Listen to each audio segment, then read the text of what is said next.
Pada masa itu, bagian-bagian daripada kitab Musa dibacakan dengan didengar oleh rakyat. Didapati tertulis dalam kitab itu bahwa orang Amon dan orang Moab tidak boleh masuk jemaah Allah untuk selamanya,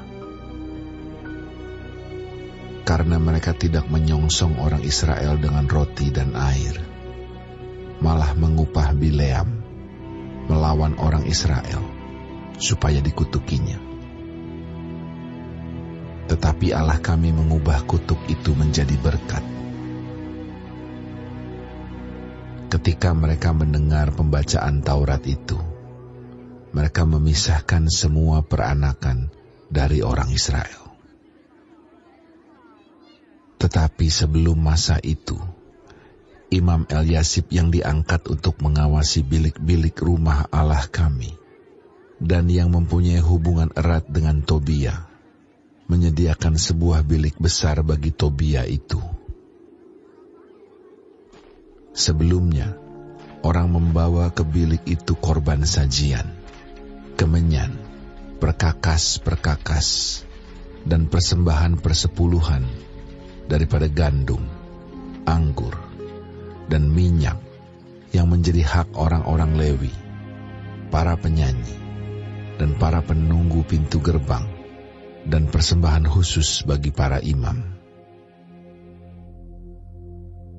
Ketika peristiwa itu terjadi, aku tidak ada di Yerusalem, karena pada tahun ke-32 pemerintahan Artaxerxes, Raja Babel, aku pergi menghadap raja. Tetapi sesudah beberapa waktu, aku minta izin dari raja untuk pergi. Lalu aku tiba di Yerusalem dan melihat kejahatan yang dibuat Eliasib untuk keuntungan Tobia. Sebab bagi Tobia ini telah disediakannya sebuah bilik di pelataran rumah Allah. Aku menjadi sangat kesal. Lalu kulempar semua perabot rumah Tobia keluar bilik itu. Kemudian kusuruh tahirkan bilik itu. Sesudah itu kubawa kembali ke sana perkakas-perkakas rumah Allah, korban sajian, dan kemenyan. Juga kudapati bahwa sumbangan-sumbangan bagi orang-orang Lewi tidak pernah diberikan, sehingga orang-orang Lewi dan para penyanyi yang bertugas masing-masing lari ke ladangnya. Aku menyesali para penguasa. Kataku, mengapa rumah Allah dibiarkan begitu saja? Lalu kukumpulkan orang-orang Lewi itu dan kukembalikan pada tempatnya. Maka seluruh orang Yehuda membawa lagi persembahan persepuluhan daripada gandum, anggur, dan minyak ke perbendaharaan. Sebagai pengawas-pengawas perbendaharaan, kuangkat Imam Selemia dan Zadok, seorang ahli kitab, dan Pedaya, seorang Lewi. Sedang Hanan bin Zakur bin Matanya diperbantukan kepada mereka, karena orang-orang itu dianggap setia. Mereka diserahi tugas untuk mengurus pembagian kepada saudara-saudara mereka.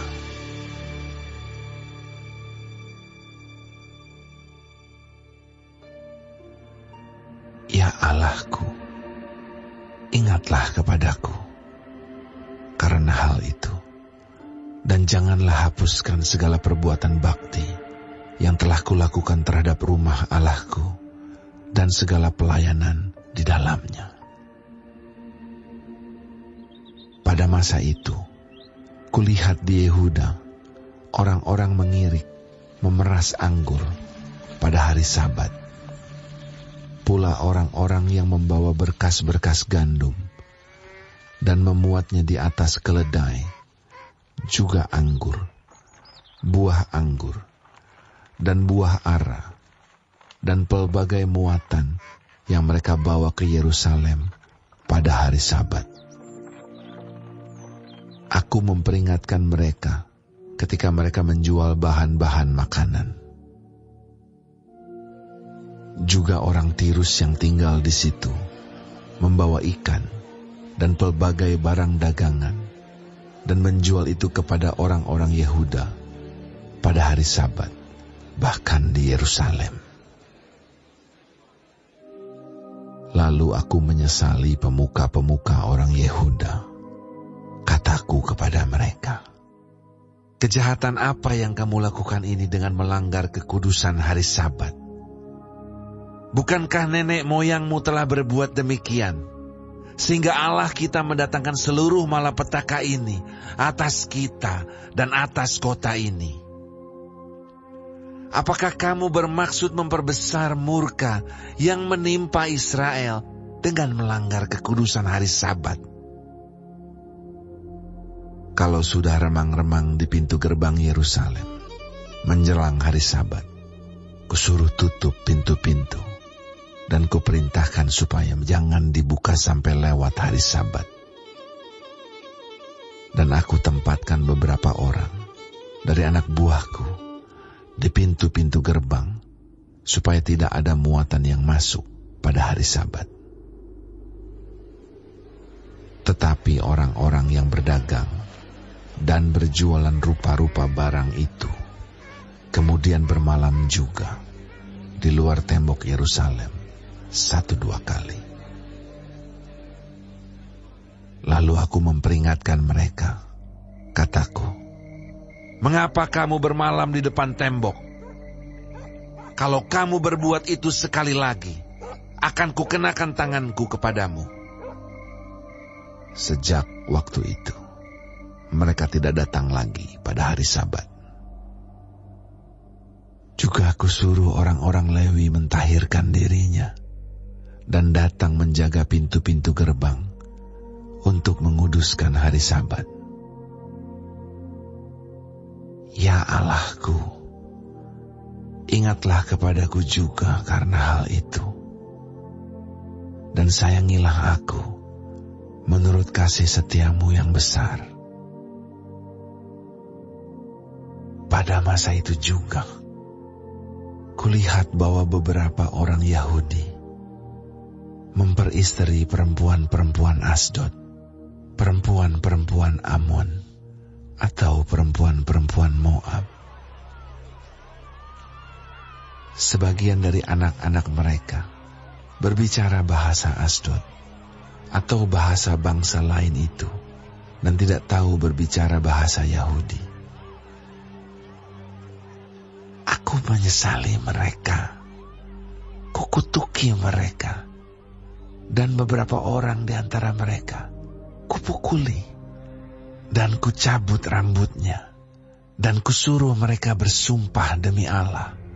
Demikian. Jangan sekali-kali kamu serahkan anak-anak perempuanmu kepada anak-anak lelaki mereka, atau mengambil anak-anak perempuan mereka sebagai istri untuk anak-anak lelakimu, atau untuk dirimu sendiri. Bukankah Salomo, Raja Israel, telah berbuat dosa karena hal semacam itu? Walaupun di antara begitu banyak bangsa, tidak ada seorang raja seperti dia yang dikasihi Allahnya dan diangkat oleh Allah itu menjadi raja seluruh Israel. Namun, dia pun terbawa ke dalam dosa oleh perempuan-perempuan asing itu. Apakah orang harus mendengar bahwa juga kamu berbuat segala kejahatan yang besar itu? Yakni berubah setia terhadap Allah kita karena memperistri perempuan-perempuan asing. Seorang dari anak-anak Yoyada bin Eliasib, imam besar itu, adalah menantu Sanbalat, orang Horoni itu. Oleh sebab itu, kuusir dia daripadaku. Ya Allahku, ingatlah bagaimana mereka mencemarkan jabatan imam, serta perjanjian mengenai para imam dan orang-orang Lewi. Kutahirkan mereka dari segala sesuatu yang asing, dan kutetapkan tugas-tugas untuk para imam dan orang-orang Lewi, masing-masing dalam bidang pekerjaannya. Pula kutetapkan suatu cara untuk menyediakan kayu api pada waktu-waktu tertentu, dan untuk hasil-hasil yang pertama. Ya Allahku, ingatlah kepadaku demi kesejahteraanku.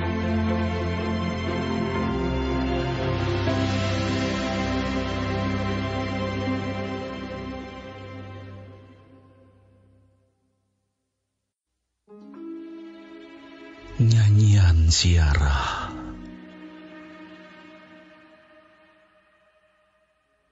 Ketika Tuhan memulihkan keadaan Sion, keadaan kita seperti orang-orang yang bermimpi. Pada waktu itu mulut kita penuh dengan tertawa, dan lidah kita dengan sorak-sorai. Pada waktu itu berkatalah orang di antara bangsa-bangsa, Tuhan telah melakukan perkara besar kepada orang-orang ini. Tuhan telah melakukan perkara besar kepada kita.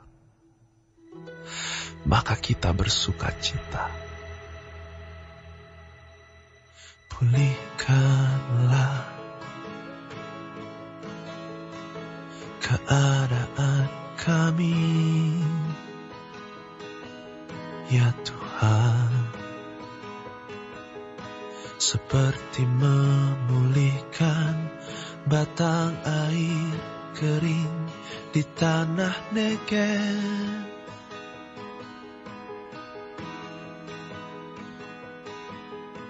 Orang-orang yang menabur dengan mencucurkan air mata akan menuai dengan bersorak-sorai.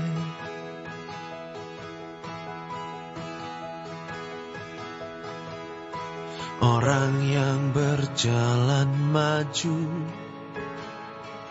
dengan menangis sambil menabur benih, pasti pulang dengan sorak-sorai sambil membawa berkas-berkasnya.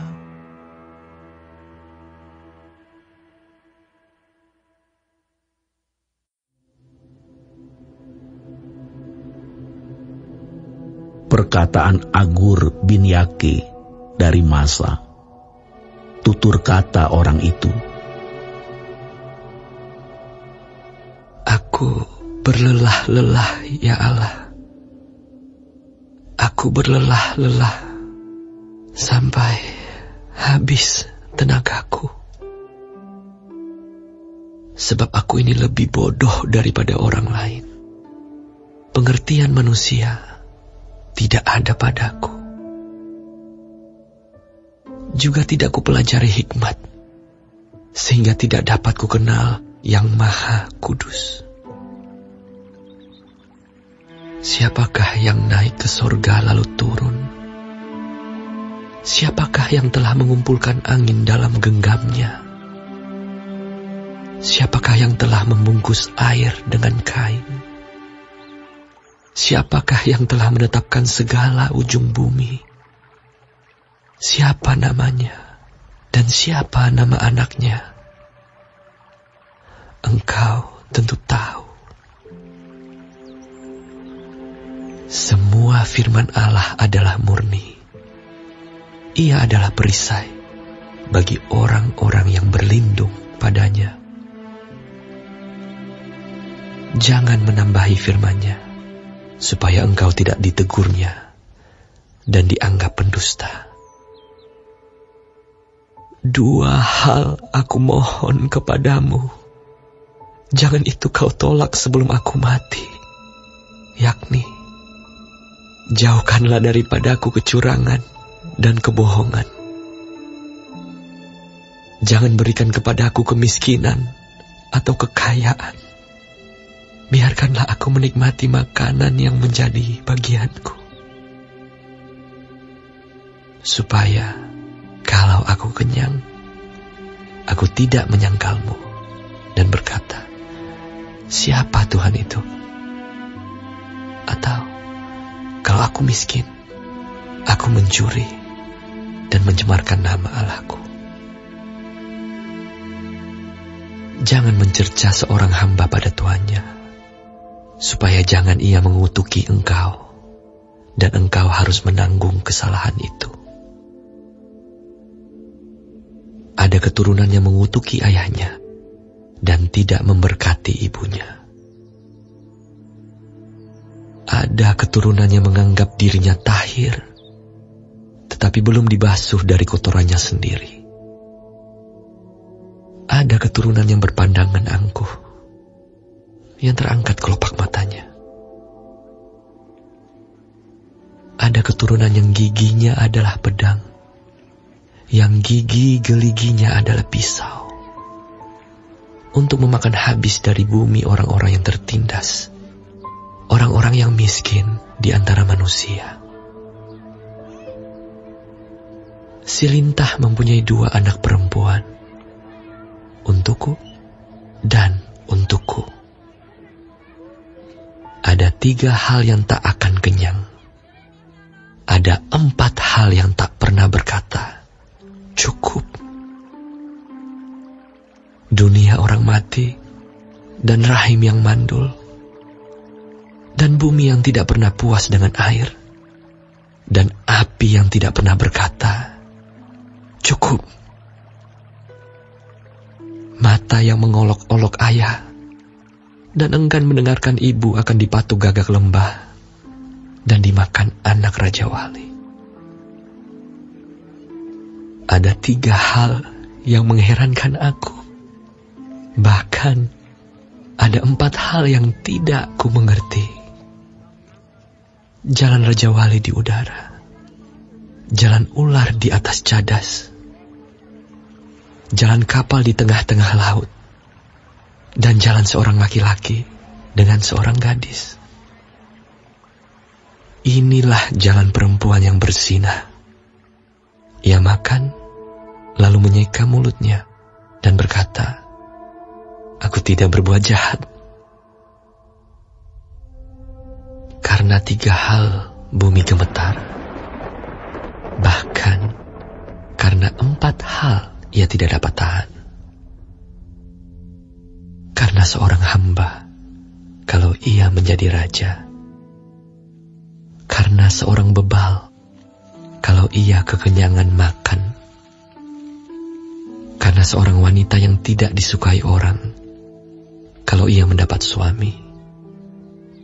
Dan karena seorang hamba perempuan, kalau ia mendesak kedudukan nyonyanya.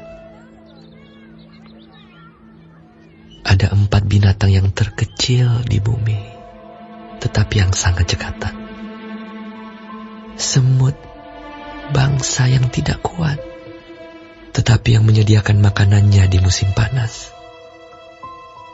Pelanduk, bangsa yang lemah, tetapi yang membuat rumahnya di bukit batu. Belalang yang tidak mempunyai raja, namun semuanya berbaris dengan teratur. Cicak yang dapat kau tangkap dengan tangan, tetapi yang juga ada di istana-istana raja. Ada 3 binatang yang gagah langkahnya, bahkan 4 hal yang gagah jalannya, yakni singa yang terkuat di antara binatang, yang tidak mundur terhadap apapun. Ayam jantan yang angkuh, atau kambing jantan, dan seorang raja yang berjalan di depan rakyatnya. Bila engkau menyombongkan diri, tanpa atau dengan berpikir, tekapkanlah tangan pada mulut. Sebab, kalau susu ditekan, mentega dihasilkan. Dan kalau hidung ditekan, darah keluar. Dan kalau kemarahan ditekan, pertengkaran timbul.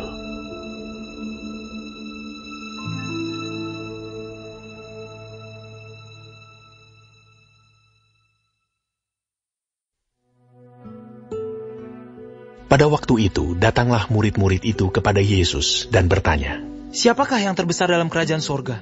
Maka Yesus memanggil seorang anak kecil dan menempatkannya di tengah-tengah mereka. Lalu berkata, Aku berkata kepadamu, sesungguhnya, jika kamu tidak bertobat dan menjadi seperti anak kecil ini, kamu tidak akan masuk ke dalam kerajaan sorga. Sedangkan barang siapa merendahkan diri dan menjadi seperti anak kecil ini, dialah yang terbesar dalam kerajaan sorga. Dan barang siapa menyambut seorang anak seperti ini dalam namaku, ia menyambut aku. Tetapi barang siapa menyesatkan salah satu dari anak-anak kecil ini yang percaya kepadaku, lebih baik baginya jika sebuah batu kilangan diikatkan pada lehernya, lalu ia ditenggelamkan ke dalam laut. Celakalah dunia dengan segala penyesatannya. Memang, penyesatan harus ada, tetapi celakalah orang yang mengadakannya. Jika tanganmu atau kakimu menyesatkan engkau, penggalah dan buanglah itu, karena lebih baik bagimu masuk ke dalam hidup dengan tangan kudung atau timpang, daripada dengan utuh kedua tangan dan kedua kakimu dicampakkan ke dalam api kekal. Dan jika matamu menyesatkan engkau, cungkilah dan buanglah itu, karena lebih baik bagimu masuk ke dalam hidup dengan bermata satu, daripada dicampakkan ke dalam api neraka dengan bermata dua. Ingatlah, jangan menganggap rendah seorang dari anak-anak kecil ini, karena aku berkata kepadamu, ada malaikat mereka di sorga yang selalu memandang wajah Bapakku yang di sorga, karena Anak Manusia datang untuk menyelamatkan yang hilang. Bagaimana pendapatmu? Jika seorang mempunyai 100 ekor domba, dan seekor di antaranya sesat, tidakkah ia akan meninggalkan yang 99 ekor di pegunungan dan pergi mencari yang sesat itu? Dan aku berkata kepadamu, sesungguhnya jika ia berhasil menemukannya, lebih besar kegembiraannya atas yang seekor itu, daripada atas yang ke-99 ekor yang tidak sesat.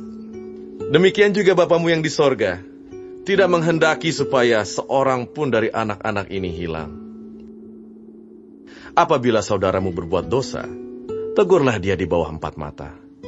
Jika ia mendengarkan nasihatmu, engkau telah mendapatnya kembali.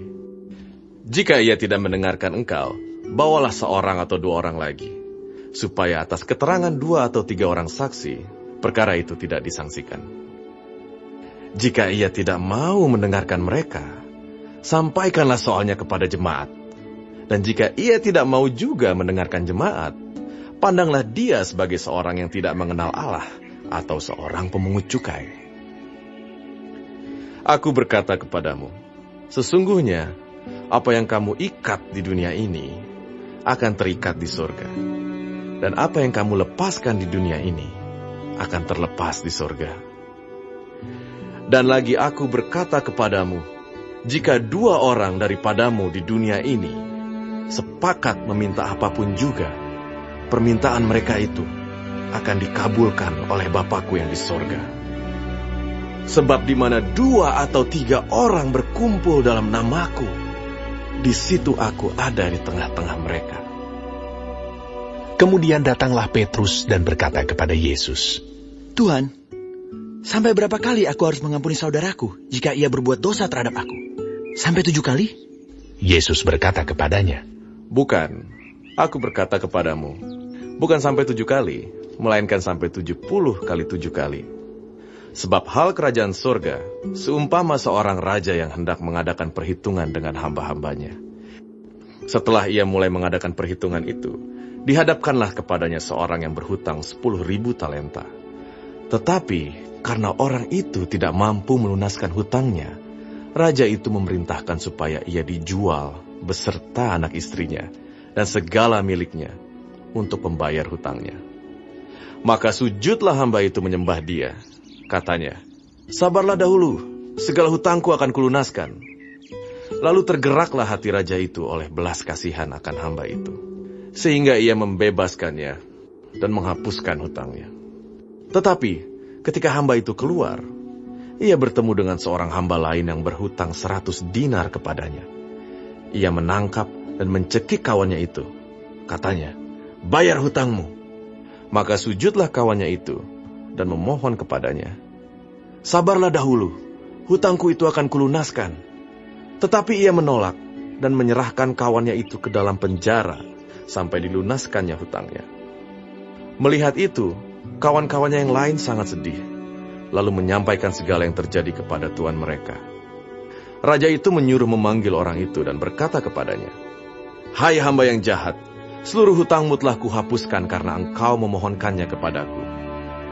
Bukankah engkau pun harus mengasihani kawanmu seperti aku telah mengasihani engkau?" Maka marahlah tuannya itu dan menyerahkannya kepada algojo-algojo sampai ia melunaskan seluruh hutangnya. Maka Bapakku yang di sorga akan berbuat demikian juga terhadap kamu, apabila kamu masing-masing tidak mengampuni saudaramu dengan segenap hatimu.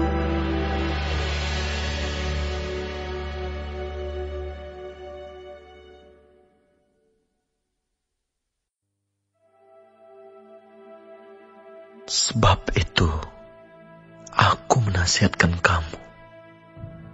Aku, orang yang dipenjarakan karena Tuhan, supaya hidupmu sebagai orang-orang yang telah dipanggil, berpadanan dengan panggilan itu. Hendaklah kamu selalu rendah hati, lemah lembut, dan sabar.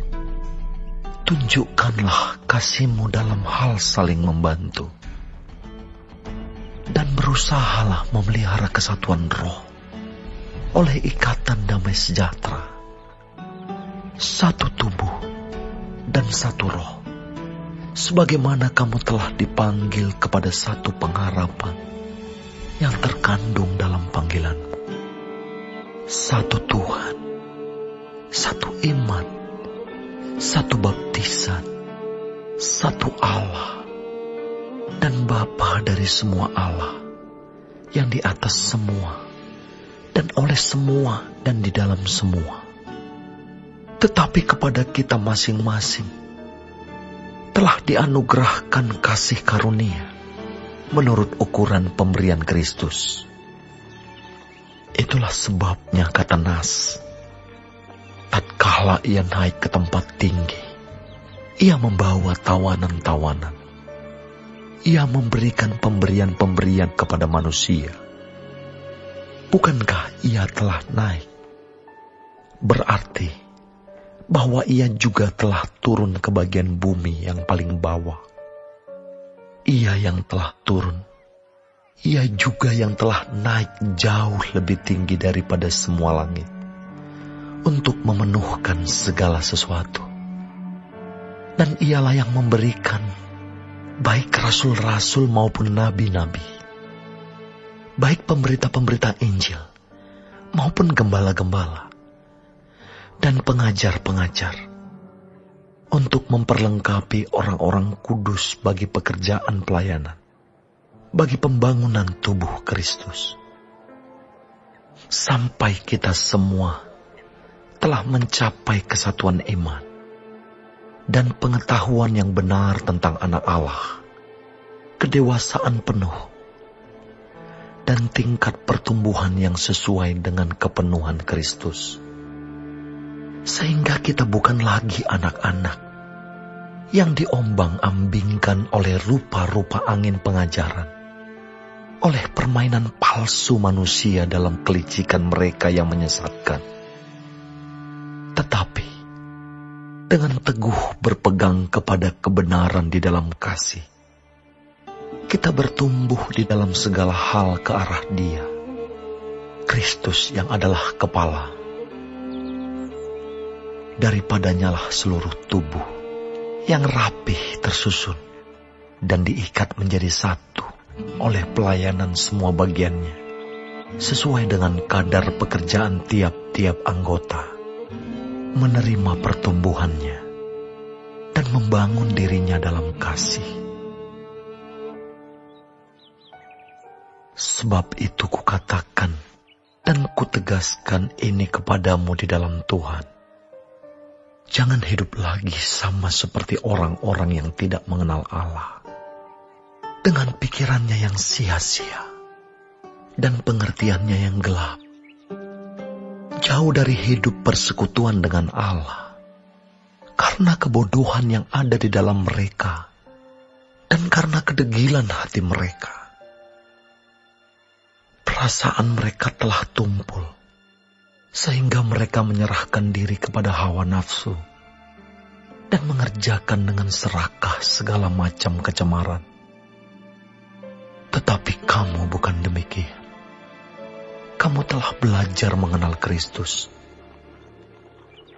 karena kamu telah mendengar tentang Dia dan menerima pengajaran di dalam Dia, menurut kebenaran yang nyata dalam Yesus, yaitu bahwa kamu berhubung dengan kehidupan kamu yang dahulu harus menanggalkan manusia lama yang menemui kebinasaannya oleh nafsunya yang menyesatkan, supaya kamu dibaharui di dalam roh dan pikiran dan mengenakan manusia baru yang telah diciptakan menurut kehendak Allah di dalam kebenaran dan kekudusan yang sesungguhnya.